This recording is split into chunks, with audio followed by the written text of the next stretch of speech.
Brad Williams, Excel primed. Show only the last 3 rows and 3 columns in a new list. Example 1. Example 2, show only the last 2 rows and columns 2, 3 in a new list.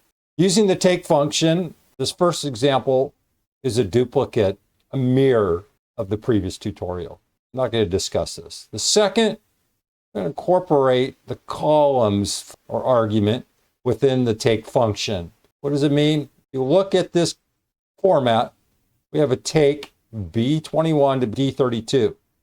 Notice we're grabbing from B21 down to D32. We're grabbing the entire column, and the output is going to do exactly what we instruct it to do. I'm going to grab the first 4. Now this is actually should be a 2. We'll make that change. We're going to just grab the first 2 columns and 2 rows. Here, notice we have a -2. We're going to start at the bottom. Then we're going to incorporate this 2. From whatever our row configuration is, we can use a positive number. Our output is going to be white, purple, purple, purple. We hit F9. We can change this up.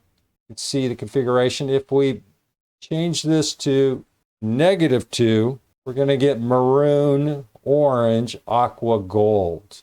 Remember, negative numbers from the rows start at the bottom, work their way up. For columns, we start at the right and move left. Changes back to its original configuration. Here's the narrative. Really nothing new there. I explained pretty much what we just did. Take a look at the anatomy. It's important that you understand these different arguments. If you misdirect this data into this input, remember that old saying, garbage in, garbage out. Just practice this.